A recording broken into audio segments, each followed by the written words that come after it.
Bom, ah, bom dia, senhoras e senhores. Vamos dar início ao evento. Eu sou a anfitriã do webinar de hoje. Meu nome é Roberta Aracaki. Eu sou o head da área de Direito Regulatório em Energia, aqui da Fonte Advogados. E é com grande alegria que nós vamos apresentar a nossa segunda edição do Energy Talks. Inclusive, peço a comunicação, se alguém quiser assistir a primeira edição, que foi na semana passada, nós vamos disponibilizar aqui o link para quem tiver interesse em assistir, que foi sobre o impacto das mudanças climáticas no setor elétrico. Na edição de hoje, nós vamos tratar de segurança cibernética e o setor elétrico. E para tratar desse assunto, nós trouxemos dois convidados especialistas na área de cibersegurança. Primeiramente, Reginaldo Aracaki, que é professor doutor do Departamento de Engenharia de Computação da Escola Politécnica da USP, desde 1997. Ele tem por foco de pesquisa acadêmica o estudo da arquitetura de sistemas digitais distribuídos, focando em aspectos de desempenho, confiabilidade, segurança e tolerância a falhas. E seus artigos publicados abordam, dentre outros temas, metodologias de construção de sistemas, utilizando técnicas de internet das coisas, IoT, inteligência artificial e machine learning para apoiar aspectos de tolerância a falhas e segurança, focando em dados, eventos e transações de negócios. Seu trabalho mais recente de pesquisa foi a construção de uma plataforma para medição e predição de consumo de energia, usando técnicas de desagregação de valores em tempo real. Muito obrigada por ter aceitado nosso convite, professor Reginaldo. Oi, pessoal, bom dia. Agradecer aí ao escritório da Fonte, né, pela oportunidade da gente poder estar trocando ideia de um assunto tá muito relevante aí no nosso dia a dia, tá? Legal. Obrigado. Obrigada, professor Reginaldo. E trago também, junto com o professor Reginaldo, o Victor Hayashi, que é pesquisador responsável do projeto FAPESP, Conscientização Energética através de interfaces conversacionais. Ele é engenheiro de computação pela Escola Politécnica da USP, onde atualmente cursa um mestrado na área de segurança e internet das coisas, IoT. Ele também é fundador da Wiseful, que é uma startup que desenvolve soluções de IoT, com a missão de transformar como as pessoas lidam com o consumo de energia. E também tem experiência como analista de inovação no Bradesco e analista financeiro na Anima Investimentos. Por fim, vale destacar também que Victor Hayashi foi o vencedor da final global do desafio universitário EDP University Challenge em Portugal em 2019. Muito bem-vindo, Victor. Agradeço por ter aceitado nosso convite. Bom dia a todos. Muito obrigado aí pela oportunidade, a Roberta Aracaki e também todos da Fonte de Advogados. Espero contribuir aí com a discussão de hoje. Com certeza. Bom, para tratar um pouco do tema de hoje, queria fazer apenas uma abertura, uma introdução do tema. Por que a gente está trazendo a questão da segurança cibernética para o setor elétrico, né? O que isso tem a ver? E para falar disso, acho que não é exagero nenhum dizer que a automação, a digitalização e a utilização de técnicas avançadas de tratamento de dados, elas têm revolucionado todos os setores, todos os nossos processos de produção em geral, inclusive no setor de energia elétrica. E num contexto de pandemia, como que a gente tem enfrentado hoje, isso tem se intensificado cada vez mais, está cada vez mais digital, né? A gente mudou de um regime de trabalho presencial para o home office. E isso acentuou essa característica, acelerou algumas mudanças, né? E nesse contexto de evolução tecnológica, que tem contribuído para mudanças estruturais significativas, por um lado é muito positivo, nós trazemos muito mais eficiência. Por outro, também, nós temos que ter um cuidado muito maior e ter uma atenção muito maior com a ideia de segurança cibernética. Recentemente, inclusive, alguns jornais apresentaram um aumento de até 300% no volume de ataques cibernéticos durante a pandemia, sendo que algumas das empresas afetadas são também do setor elétrico.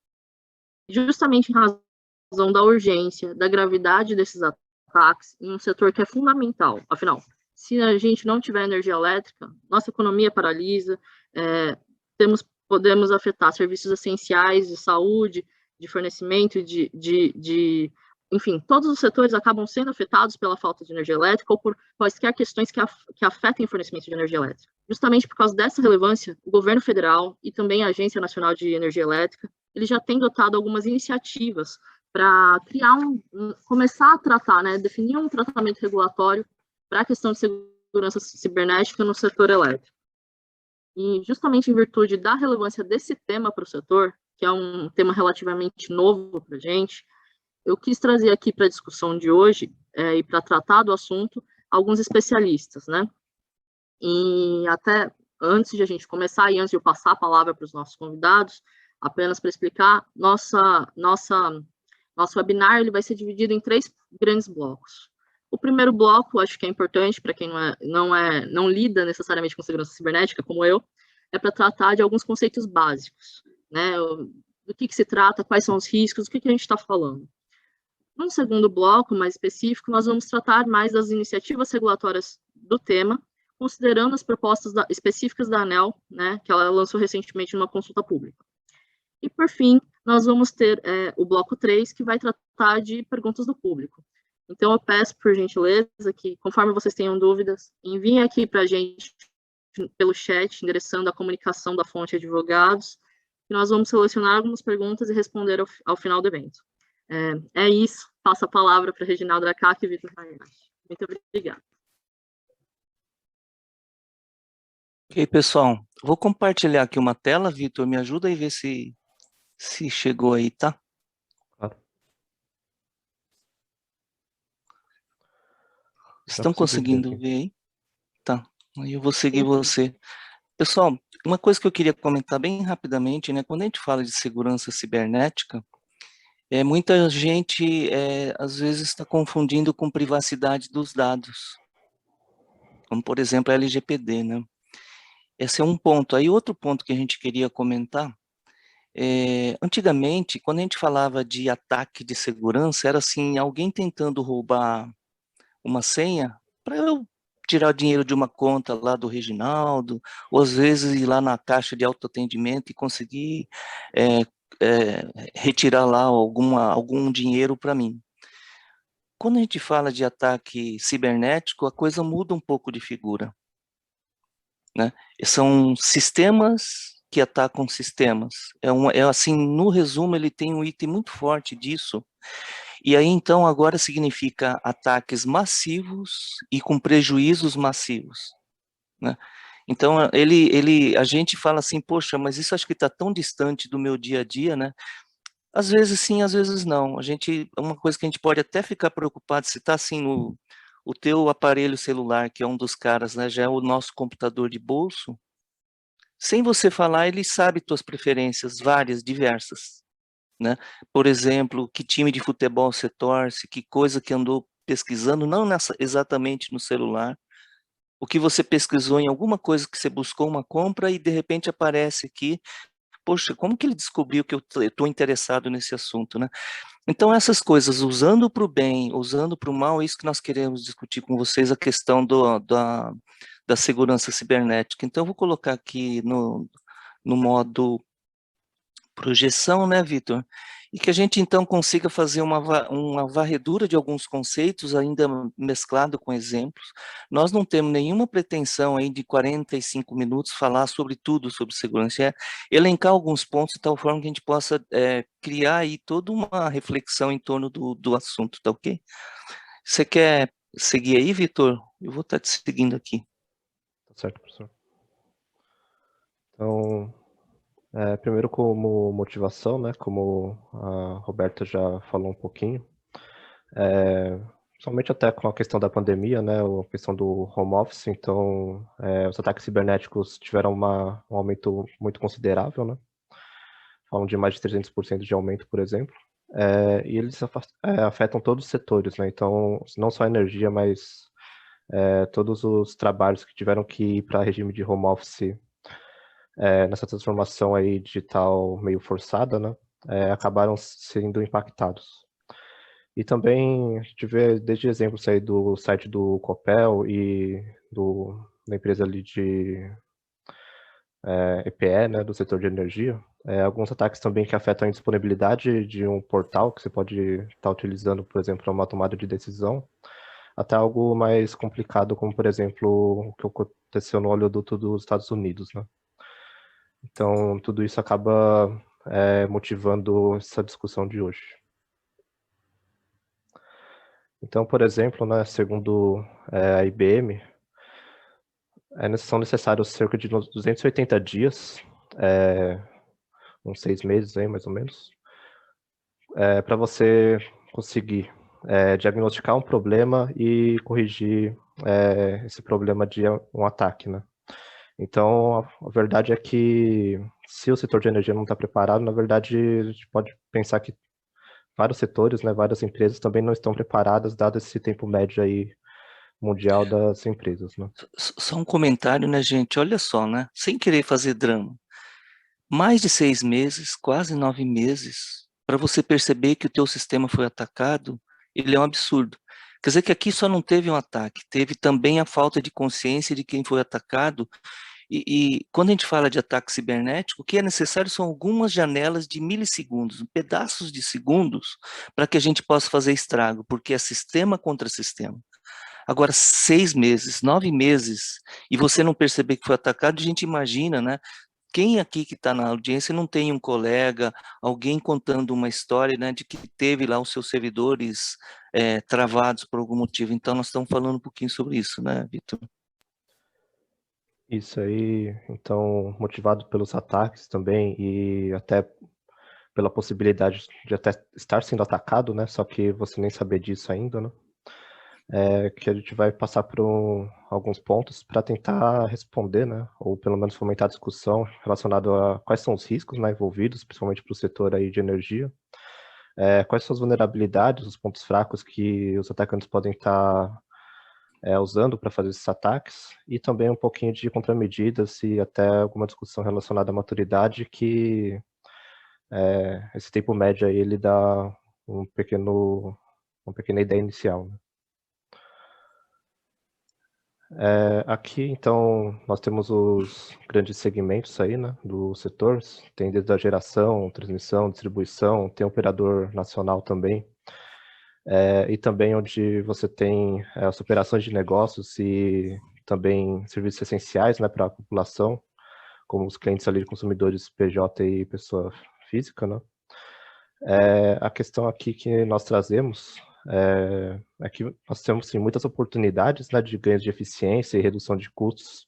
Se você fizer a digitalização de todos esses segmentos, mas por outro lado nós temos também grandes desafios relacionados à segurança, principalmente considerando que como é tudo interligado, né, e se você tiver um problema em um ponto, você pode ter problemas ou efeitos cascata em outros, né, relacionado a esse setor.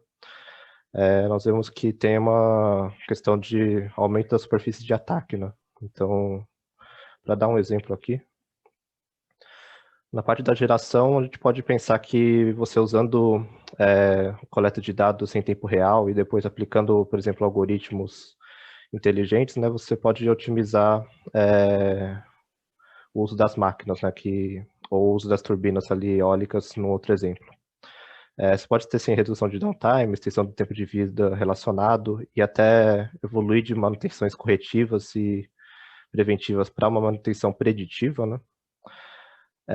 Mas, por outro lado, você tem também grandes desafios, porque se você não fizer essa conexão a essa plataforma, né, de uma forma segura, você pode ter um dano físico no seu equipamento, né, já que você está controlando essas manutenções dele, por exemplo.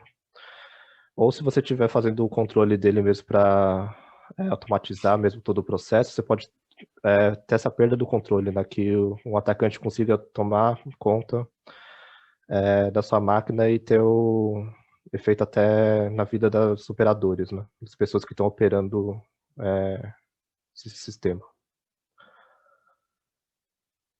Aí na parte aqui de transmissão, eu só vou trazer outra questão aqui para discussão, que você também pode ter um monitoramento da estabilidade da rede, né?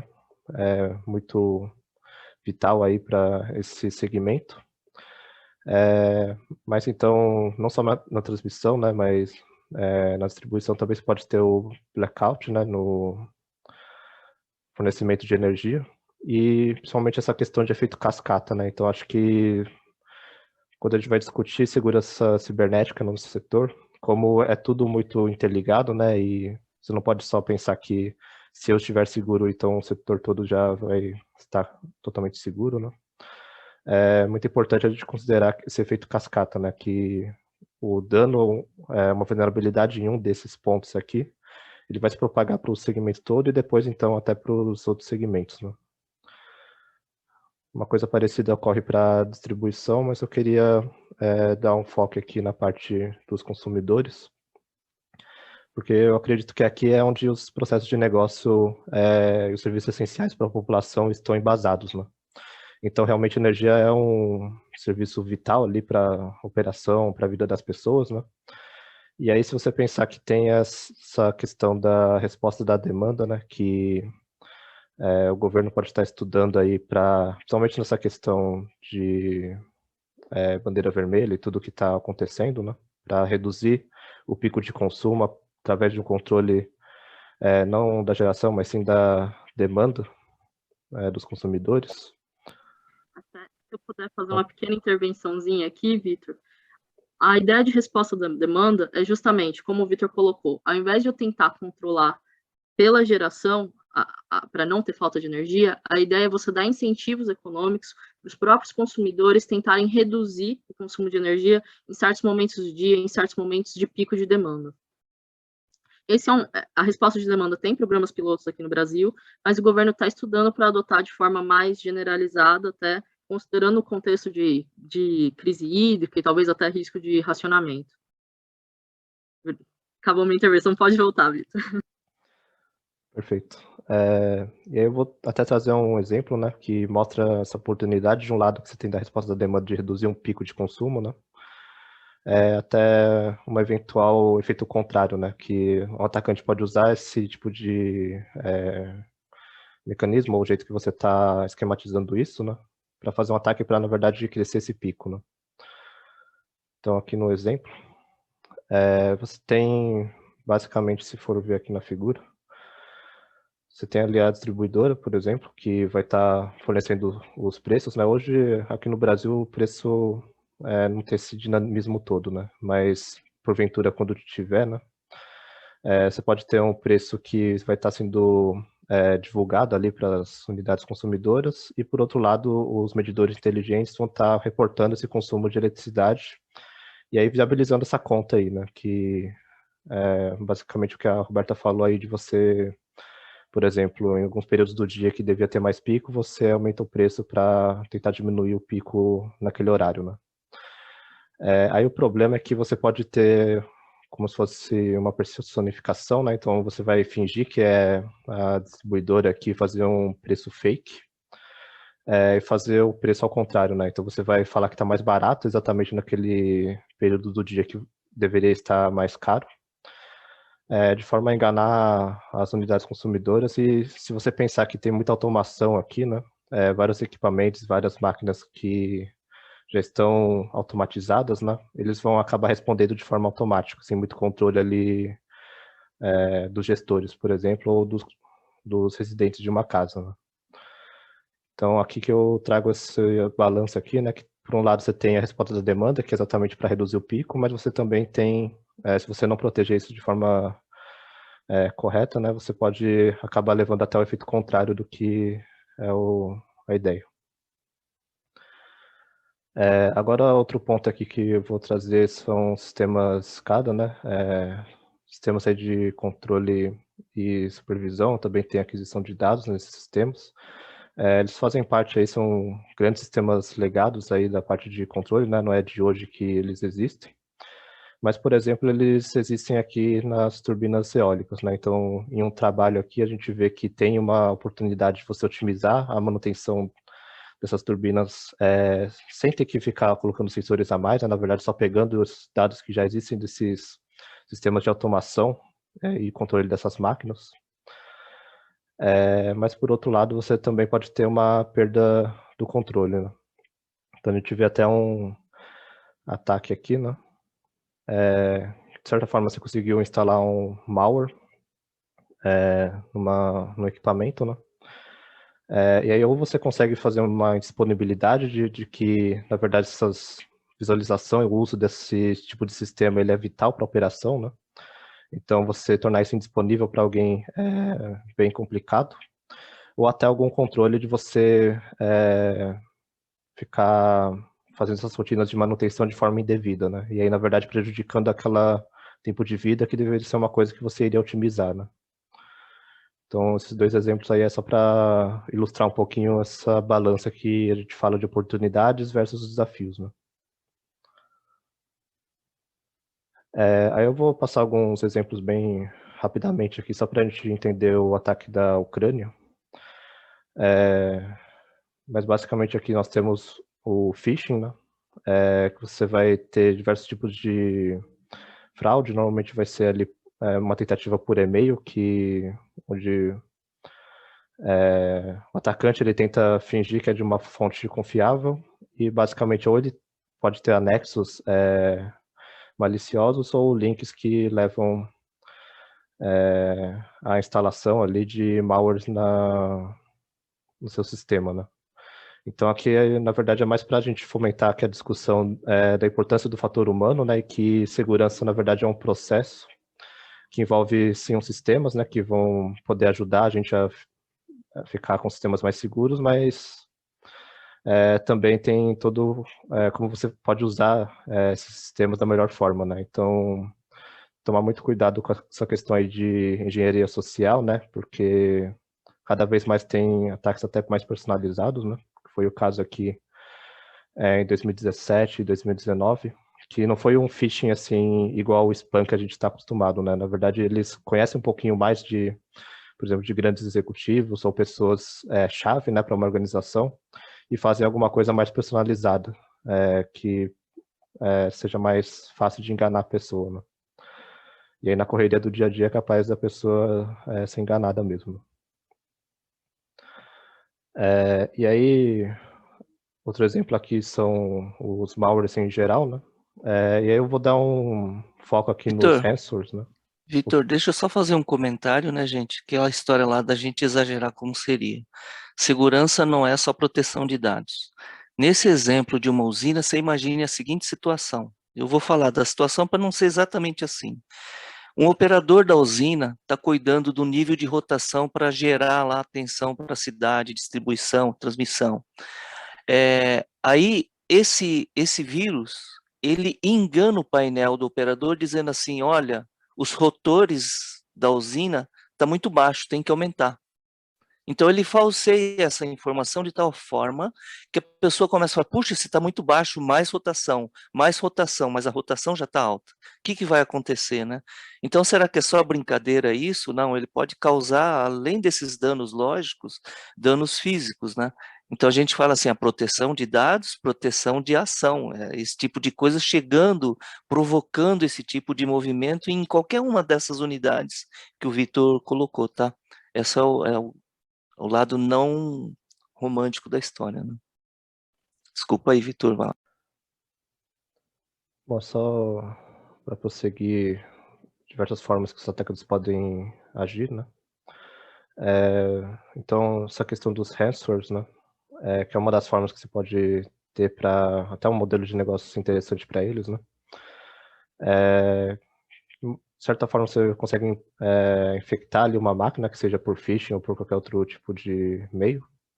E aí você vai acabar cifrando todos os dados dessa máquina, né? Então, na verdade, você pode perceber que tem dados essenciais para os negócios ali, né? Seja, por exemplo, de um executivo aí do setor, né? E aí você cifra esses dados e você pede um retorno financeiro, né? Um resgate em Bitcoin para você ter a chave para fazer o processo contrário e recuperar os seus próprios dados, né? E aí a gente vê que desde 2016 aí até 2017, que teve o WannaCry, que foi o mais famoso, né? Eles afetaram ali empresas de uma forma geral e nesse caso aqui, 2020 também, a gente vê vários casos que afetam empresas do setor elétrico, né? Então acho que é uma coisa relevante para a gente estar de olho. Aí também tem a questão da negação de serviço, né? Então, você vê, de um lado tem a segurança, do outro lado tem a disponibilidade dos serviços que são essenciais, né? Então, você pode fazer um ataque de negação de serviço que você torna indisponível o sistema para o usuário que deveria ser autorizado, né, a usar esse sistema. E no caso aqui, eu quero chamar a atenção para um cenário aqui de ataque distribuído, né? Então, não é mais só de uma forma manual, né? Seres humanos atacando sistemas, né? Na verdade, você tem sistemas atacando sistemas. Se você tiver, por exemplo, vários computadores ali, por exemplo, né, nessa figura aqui, estão infectados com malwares, né? E eles estão sendo controlados ali por outras máquinas, né? E aí o que você pode perceber, né, é que você não pode só roubar os dados aí dessas máquinas, né, mas você pode usá-los para fazer um outro ataque em outra máquina que seria de um sistema crítico, por exemplo, um daqueles portais ali que eu coloquei nos notícias ali do começo, né? E se você pensar até que o crescimento de dispositivos conectados com IoT, né, vai crescendo e você pode até ter mais dispositivos que podem estar vulneráveis, né? Então essa rede aí que eu posso chamar de uma botnet pode ficar uma coisa muito maior daqui para frente, né? E aí seria considerando aqui um ataque de negação de serviço, né? Só que ocorre de forma distribuída. E como é distribuído, é até bem complicado da vítima aqui saber de tentar fazer rastreamento, né, de quem que está realmente atacando, né? E aí, até para ilustrar aqui a parte que o Reginaldo comentou, né? Nós temos sim essa grande questão aqui de segurança da informação, né? Esses cyber-ataques. E aí você também tem a questão de segurança física das pessoas, né? Que seria o safety, né? E aí o que eu quero trazer aqui é que você tem, somente aqui para os cenários aqui relevantes, né? Você tem sistemas ali atuando em tempo real, em grandes máquinas e lidando ali com fornecimento para serviços essenciais, né? Para as empresas e para as pessoas. Então, ataques ali na segurança, você vai ter em security, né? Você vai ter grandes impactos ali no safety, né? Na segurança física das pessoas. E para exemplificar, a gente pode ver aqui com mais detalhe o exemplo da Ucrânia, né? Que no final o que aconteceu depois desse ataque todo, né? O que teve de impacto foi que 1,4 milhões de pessoas, né, foram afetadas e no caso aqui eles tiveram um corte do fornecimento de energia, né? Aqui no Brasil a gente pode pensar que não é tão complicado assim, né, dado o nosso clima aqui, tropical, mas lá eles estavam até num clima bem frio, né? Então você imagina esse tanto de pessoas aqui não conseguindo usar sistemas aí de aquecimento, né? Não só para os negócios, mas principalmente aí para a vida dessa população toda teve um grande impacto, né? E a gente vê que, na verdade, tem desde Trojan, né, que eu comentei anteriormente, que levou aí a um ataque de negação de serviço não só no equipamento da companhia, mas também no serviço de suporte dele, né? Então, mesmo que você tivesse o seu telefone ainda, você não conseguiria entrar em contato para saber o que está acontecendo ou ter uma previsão do que você poderia fazer ou esperar, né? E aí você vê que não só realmente rouba a informação, né, mas você vai acabar impactando algo essencial ali para as pessoas, né?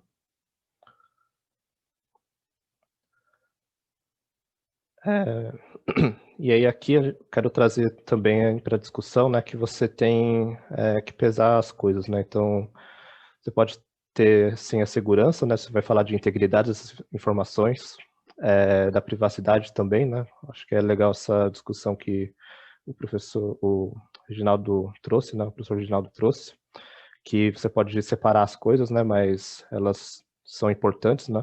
Principalmente com a questão da LGPD.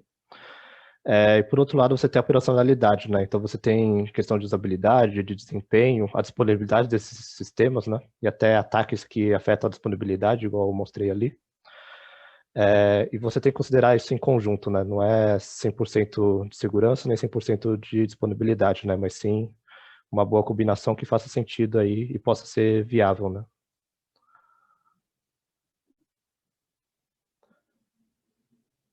E aqui, só trago aqui o pensamento, né, que você tem sim, esses ataques que já ocorreram, que trazem aí a relevância do tópico, mas também a gente pode pensar em estudar as vulnerabilidades, os pontos fracos dos nossos sistemas ou da digitalização do setor, no caso, né? E pensar ali como que podem ocorrer os ataques daqui para frente, né? Então, aqui eu falei só dos ataques que já ocorreram, mas também você pode pensar que tem vulnerabilidades, pontos fracos que os atacantes podem estar usando, né, nas diversas formas. Então, você pode ter desde um ataque físico, né, até vulnerabilidades relacionadas a medidores conectados, por exemplo.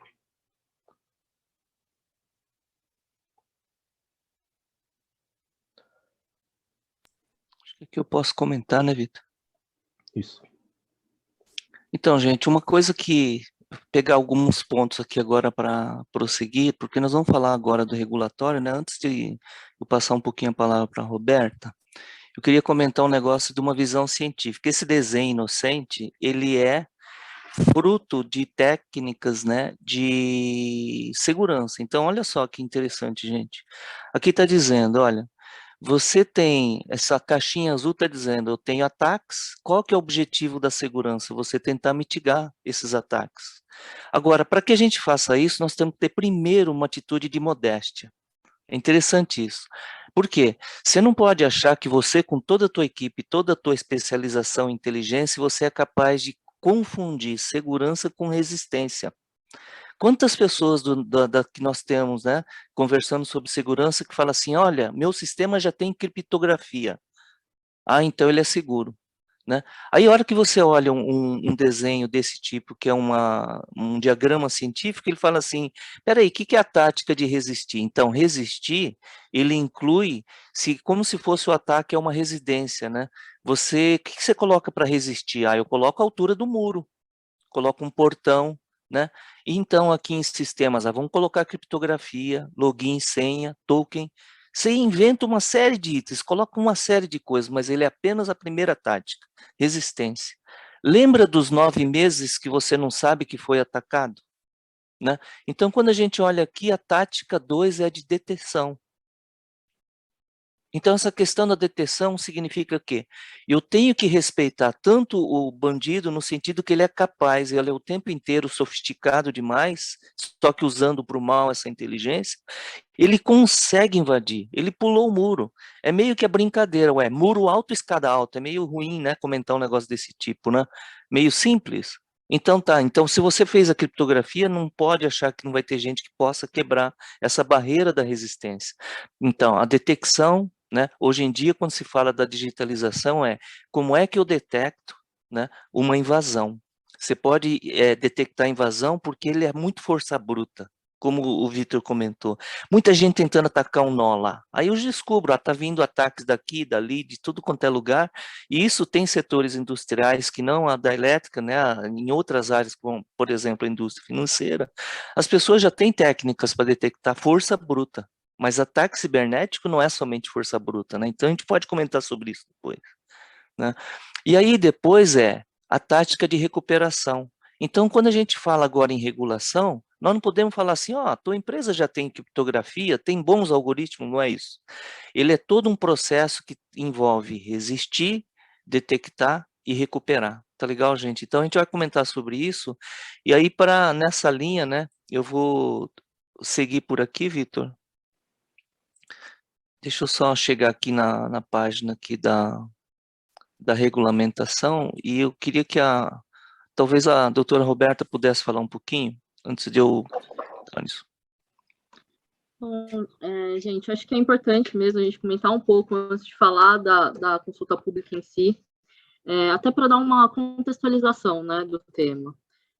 O governo federal já está se preocupando com isso, já tem se atentado para essa questão dos ataques, tratando de uma forma mais ampla, então, não só do setor elétrico. O governo lançou o Decreto Federal 9.637 de 2018, ele já instituiu uma Política Nacional de Segurança da Informação, o PNSI, mas ela é muito mais abrangente, ela trata não só da segurança cibernética, mas também de segurança física e proteção de dados organizacionais, e de ações de integridade para garantir a integridade, a confidencialidade e a autenticidade, né, da informação. No que se refere à segurança cibernética, foram lançados, de modo amplo também, 2 outros decretos, que é o 10.222 de 2020 e o 10.569 também de 2020, que lançaram, respectivamente, a Estratégia Nacional de Segurança Cibernética, que é a e-Cyber, e também a Estratégia Nacional de Segurança de Infraestruturas Críticas, que também inclui o setor elétrico. Mas essas são diretrizes gerais, elas definem estratégias gerais. Em termos de regulamentação, isso ainda está sendo desenvolvido. Em 2019, o Operador Nacional do Sistema, ele já propôs, ele atento a esse risco, ele já propôs a elaboração de um procedimento de segurança cibernética. E a ANEEL também, considerando os recentes ataques, ela também já iniciou um processo democrático, né, de discussão pública para a elaboração de normas sobre o tema. No ano passado, foi realizada uma tomada de subsídios, até aqui para explicar um pouco como funciona, né? A ANEEL ela tem um processo muito bom de discussão com a população antes de emitir qualquer regulamentação. Então, ela fez, primeiro, uma tomada de subsídios, que é para ela entender como é que está o status da questão, como é que está o setor em relação a isso, ou seja, é uma questão muito mais de busca de informação pela ANEEL. E, com base nisso, o que ela desenvolveu? Ela ainda não fez uma minuta de consulta pública. O que ela fez agora na consulta pública 07, ela não fez uma minuta de resolução. Ela fez o quê? Ela tentou definir 4 alternativas, 4 caminhos que a regulamentação poderia seguir. E ela fez uma análise de impacto em relação a elas. E para tratar, assim, é interessante, porque ao invés de já te dar uma minuta pronta, olha, já decidi, vai ser assim, a ANEEL realmente está consultando com os agentes do setor qual o caminho que eu devo seguir, quanto que eu devo pesar a mão, né? Quanto que eu devo interferir nesse assunto.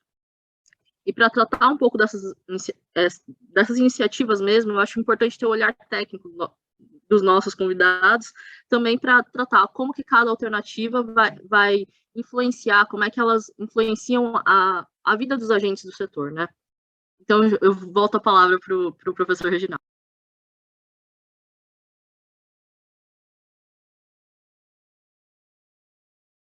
Tá no mudo, Reginaldo, tá no mudo. Então, eu estava comentando que nessa consulta pública, os documentos do público está aqui, né? A gente vai comentar sobre ele, que é esse de análise de impacto regulatório, tá legal, gente? Então, para a gente ir direto ao ponto, olha só, a consulta pública foi: qual alternativa vocês recomendam, né? O que vocês acham e quais sugestões? As quatro alternativas: uma é não regular, a segunda é ser orientativo. Vamos dar algumas dicas para as pessoas. A terceira alternativa é uma regulamentação, já definindo uma política com acompanhamento, política de segurança cibernética. E a alternativa 4 é uma que é mais forte, né? Às vezes eu ouvi uma expressão, achei interessante, né? É uma espécie de um porrete regulatório, todo mundo tem que seguir essa linha, né? Então a gente vai comentar um pouquinho com vocês como é que está isso aqui. Vamos lá.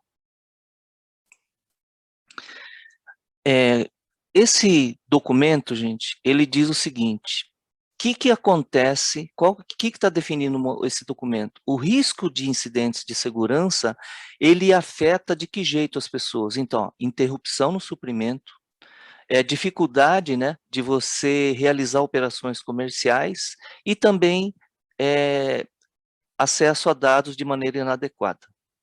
Então, esse é um ponto. E aí, com isso, então, o pessoal já comenta aqui a causa raiz como sendo agentes maliciosos, né, como foi comentado aí pelo Vitor, a falta de segurança adequada, né, a gente comenta muito que não dá para você ter todo um sistema e falar, agora eu vou fazer ele seguro, né, a gente comenta aqui, por tudo que foi discutido, que segurança, ele é um requisito de projeto, por isso que se fala muito, né, você construir a tua solução já desde o início, desde o projeto, inserir aspecto de segurança, né? Então, tem várias oportunidades para todos os setores aqui, né? E a conectividade do sistema, que se de um lado traz a modernidade, a gente não tem como regredir, isso é meio que irreversível, ele também traz vulnerabilidade. E também, uma coisa super importante, a questão da falta de mão de obra especializada no assunto.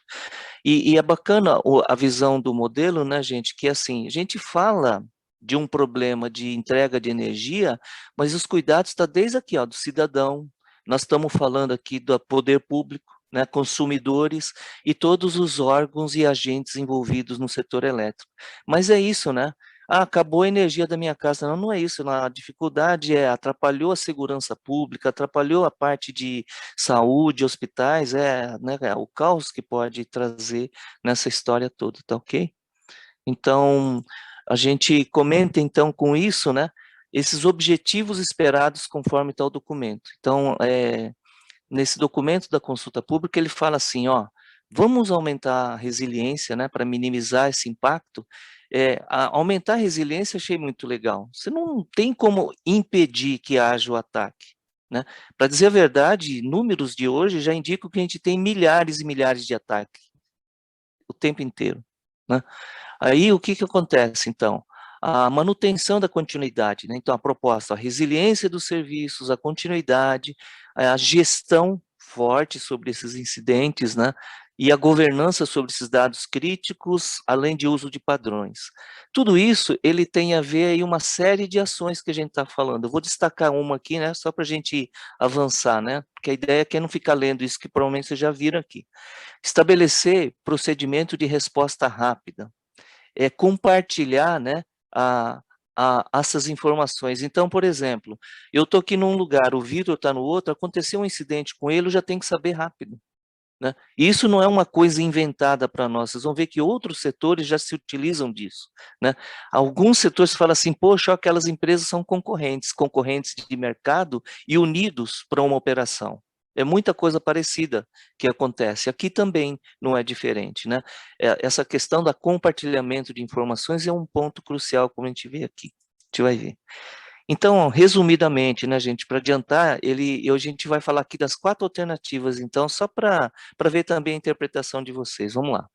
Dessas 4 alternativas, como comentada, a primeira é deixa rolar, sem regulação, né? Então, do jeito que cada um fazendo do teu jeito e assim por diante.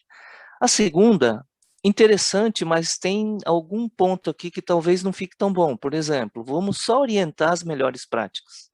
Essa seria o nível dessa segunda alternativa, né? Então, assim, workshops, painéis, sites com informações, tentar estimular que as pessoas usem, né? Troca de experiência, acho que é interessante, mas a alternativa 3, né? Vocês veem que eu já estou meio enviesado aqui, desculpa, acho que é também o nosso papel, né? Alternativa 3, ele fala sobre regulamentar essas políticas, né? E o que é interessante, então, nós estamos falando de obrigatoriedade, você ter política de segurança cibernética e também será acompanhado pela ANEEL. E isso não é uma coisa nova, né? Em outros setores, como por exemplo aqui envolve a FEBRABAN, as instituições financeiras de meios de pagamento, elas são acompanhadas dessa forma. Tem, né? É em tempo real, né, gente, nós estamos falando. Então, por exemplo, aqui, a gente comenta da alternativa 3 alguns destaques. Olha, já começa a afetar, restringir a contratação de empresas, dos agentes, né, dos participantes, se não tiver essa política, né? Respeitar o porte da empresa, isso é legal, talvez melhor que talvez o tal do porrete regulatório. Quer dizer que dependendo do porte, o nível de criticidade e de risco, você adota aquilo que você consegue inserir no teu processo de segurança, né? Mas veja, a questão de compartilhamento de incidente cibernético, como comentado, né? Você, como fala, você ter a formação de pessoas, equipes específicas, né?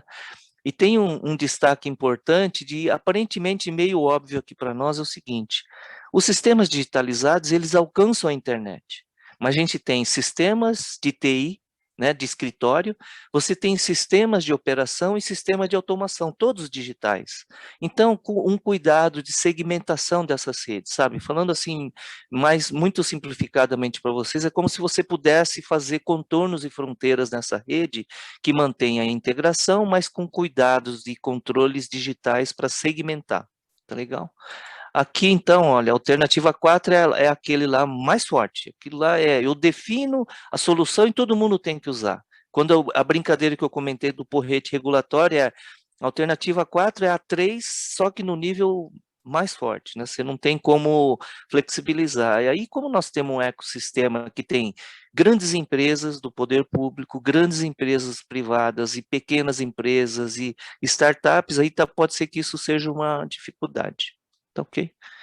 Então, aqui eu queria comentar agora, gente, é uma linha bem interessante que traz o documento. É assim, tá bom, o que que faz essas alternativas? O que que as pessoas entenderam, o que que eles acharam? Então, já trago um resultado para vocês aqui. Então, vamos lá, ó. Interrupção de suprimento. Nessa hora, eu acho que eu vou até, desculpa, né, gente, mania, eu vou pegar aqui um giz, tá? Peguei um giz para a gente dar uma rabiscada no quadro que parece simples, mas vamos lá. No eixo desse quadro, você tem o impacto e você tem a probabilidade. Então, aqui diz o seguinte, né, ó, quando se fala de interrupção de suprimentos, né, a gente tem para alternativas 3 e 4 o impacto baixo a moderado com baixa probabilidade. Quer dizer, já tem aí uma linha legal. Aí o cuidado que se tem, a alternativa 1 e 2, eles podem trazer muito impacto, porque fica muito solto, muito aberto, assim por diante. Mas vamos avançar mais um pouquinho aqui, só para...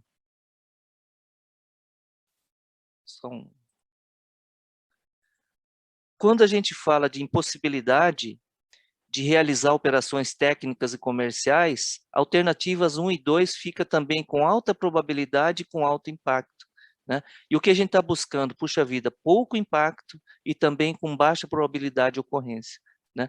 E assim foi feita essa matriz de análise de risco, chegando à questão de extravio de dados, né? E, no geral, então, nós temos isso daqui, gente, ó. De novo aqui, vamos pegar aqui o giz só para comentar e dar um rabisco aqui, ó. A gente tem baixo impacto e baixa probabilidade para as alternativas 3 e 4. E a gente tem alto ou muito alto impacto para as primeiras duas alternativas, né? Muita probabilidade alta para que mesmo aquele geral, ó, risco de ocorrência de incidente cibernético no setor elétrico. Esse é um resumo que a gente tem aqui, né? E com isso, então, você fala assim, poxa, interessante a questão da regulação, Reginaldo, mas você está já puxando... Né? Não, na verdade, o próprio documento já endereça isso, né? É muito interessante isso que a Roberta comenta, que todo o levantamento teve uma interação com uma série de conhecimentos. Olha só, eu vou comentar com vocês, pô, qual é a base de inteligência, qual a base de conhecimento, de que jeito que foi montado toda essa documentação. Então, vamos lá. Veja, a Associação Brasileira de Transmissão e de Distribuição, né, empresas e projetos de pesquisa, foi comentado também já, a ONS trouxe um conjunto de procedimentos, plataforma Open com antivírus, né, que o Victor também comentou, sendo utilizado já por agentes do setor, né, mas ainda com experiências isoladas, e também não podia deixar de ser de vir do Banco Central, né, tudo que está se fazendo na área da indústria financeira, que por mais que seja, não sei se todos sabem, né, o Brasil é um dos mais avançados do mundo na parte do setor financeiro, porque a gente teve que enfrentar períodos pesados de altas inflações, então isso fez com que a gente evoluísse muito fortemente. E aqui aparece também como contribuição nessas discussões, né, gente? Não podia deixar de falar, ó, da LGPD, alguns frameworks internacionais de maturidade. Não existe da noite para o dia você ser inseguro e ficar seguro. É um roadmap, ele é um caminho. E esse caminho, então, existem modelos de maturidade. Como é que você vai amadurecer no teu processo de segurança, né? Então, outra coisa muito importante comentar, né, a parte da América do Norte, quando a gente fala assim, poxa vida, será que o NIST contribuiu com esse documento, né? as empresas relacionadas com a parte de energia, né? A visão de infraestrutura crítica, a visão do núcleo duro da questão da energia, de geração, transmissão né, e distribuição, né? Os órgãos federais, e aí trazem muito. Eu queria comentar aqui 2 aspectos nessa figura, a gente já está quase terminando, gente, olha só. Um ponto importante, a frase forte aqui é: segurança forte sem impactar a operacionalidade. Então, nós estamos diante da balança lá que o Vitor mostrou. Não tem jeito, são decisões, né? Então, por isso essa questão do processo cuidadoso para manter um nível de equilíbrio legal, né? Senão nós poderíamos falar assim, olha, já que digitalização é perigosa, então não vamos mais, vamos continuar com o jeito antigo, seria equivalente a não vamos chegar o carro, o automóvel nesse semi-assistido, automóvel inteligente autônomo. Não, vamos continuar na carroça, talvez, não sei. Vindo dos Estados Unidos, né, gente, olha só, categorização de sistemas, gerenciamento e pessoal especializado na área, né, a segurança física, o conceito de perímetro de segurança, né, relato de incidentes e resposta. Então, resposta a incidente é um item crítico. Resposta do incidente não dá para esperar 9 meses para saber que você foi atacado. Durante o ataque, você já tem que responder. E aí o desafio maior ainda para nós pesquisadores, antes do ataque, nós já temos que responder, né? Então essa questão da predição, né? O uso de técnicas, tá bom? Então aqui tem uma série de itens que estão documentados e a gente não poderia também deixar de mostrar, né? A parte da Europa, muito parecido com a parte dos Estados Unidos, também trouxe isso. No caso da Europa, lá com países pequenos e fronteiriços, tem um detalhe interessante, é assim, cada país, né, cuida do teu resposta a incidente, mas tem que colaborar e tem que cuidar da tua infraestrutura crítica, né? Então, infraestrutura crítica que inclui a internet, mas toda essa parte de energia e assim por diante. Destaque que eu trago para vocês é que a França, dentro do teu programa, já está incluindo de maneira muito forte, que é não só tudo isso que nós comentamos, já usando técnicas de inteligência artificial para fazer predição, a brincadeira. Eu consigo perceber que está havendo uma tentativa de ataque. Não é esperar o ataque para reagir. Então, reativo, preditivo. Essa é a linha, né? E aqui, então, nós teve também todo um documento que fez a revisão, constituindo aqui para o caso Brasil. Para o caso Brasil, olha só que interessante. Eles falaram, nessa avaliação da maturidade, né, no caso do Brasil, falando sobre importante o reforço em política e estratégia, a cultura e a sociedade, legal, né? A gente está falando sobre energia, mas será que as pessoas sabem lidar com isso, sabem dos cuidados? Então, fala-se inclusive de como que a gente transmite isso para as pessoas, a formação de equipe especializada, né? E mais, aqui a gente está falando de várias oportunidades. Por exemplo, a parte jurídica nas estruturas, como é que a gente vai garantir que isso está bem feito? Isso é toda uma oportunidade, né, para todo o nosso conjunto de pessoas que estamos aqui, na área de engenharia, na área jurídica, na fornecedores de tecnologia, todo mundo tem oportunidades enormes aqui, né, e as normas. Esse decreto do 10.222 que a Roberta comentou, a gente está falando ele comenta no decreto da ordem de 2 bilhões são utilizados de investimento no Brasil, né, de dólares relacionado à parte de segurança, né, e com tendências a aumentar. Por quê? Porque o prejuízo também, né, o risco, vamos dizer assim, desculpa, o risco em relação aos ataques muito grandes. Roberta, me ajuda aí, eu estou dentro ainda, espera aí, acabando. Bom, acho Aquela figura lá não está tão verdinha assim, né? A gente já está puxando a sardinha, né? Então, alternativa 3 e a 4 mesmo. Aqui, alternativa 1 e 2, nem pensar. Obrigada, Obrigado. professor. Acho que, para encerrar aqui, eu peço desculpas, a gente estourou um pouquinho o tempo, mas acho importante responder também a algumas questões do público. Teve uma questão aqui que enviaram, que foi a Toshiki Mura, que eu achei muito boa. Como as medidas de proteção do setor elétrico são diferentes das medidas de proteção padrão, ou as medidas que servem em outras indústrias são suficientes para proteger o setor elétrico? Eu acho que eu conheço o Toshi, mandar um abraço para ele, mas um negócio bem interessante que eu queria comentar é o seguinte, né, Toshi? existe automação na área elétrica. Veja, olha só, não sei se todos sabem, há muito tempo, não é sempre uma pessoa subindo num poste de luz, vou falar numa situação de uma cidade, que você tem que abrir uma chave de energia porque um carro bateu num poste e atrapalhou a energia de um hospital. Né? Já há muito tempo que é o SCADA que foi mencionado pelo Vitor, são sistemas remotos, olha só, modernos, mas antigos. Eles já operavam à distância, abre essa chave, desliga essa, desvia o circuito de energia para lá e para cá. Esses elementos antigos no sentido da segurança, tá, Toshi? Então, o que acontece nessa pergunta que foi comentada é o seguinte, existe uma especialização dentro da área elétrica desses cuidados. Você vê, só a proteção da informação, a privacidade dos dados não resolveu. Né? Ele tem que também garantir que a operação que aconteceu físico, desligou um circuito, acionou outro, pode ser um ataque terrorista, pode ser um ataque cibernético e assim por diante. Desculpa, eu deixei escapar a palavra terrorista, é que, na verdade, uma operação dessa em massa, 1,4 milhões de pessoas passando frio de maneira ruim, já não é mais um ataque, né? Nós estamos na beira do terrorismo. Não sei se eu respondo, mas tudo que a gente tem de conhecimento e mais um pouco, tá, Toshi, dessa pergunta aí. Se eu puder até fazer um comentário, acho que também é importante desenvolver soluções direcionadas bastante para o setor elétrico. O setor elétrico tem algumas peculiaridades, afinal, o produto energia, se a gente não consome na hora, a gente ainda tem pouco armazenamento na rede, e então, assim, se interrompe para todo mundo. Então, acho que tem algumas peculiaridades de como a gente é conectado, de como a gente tem os submercados de energia, né, do país, que também acho que tem que ser considerados nas soluções de cibersegurança.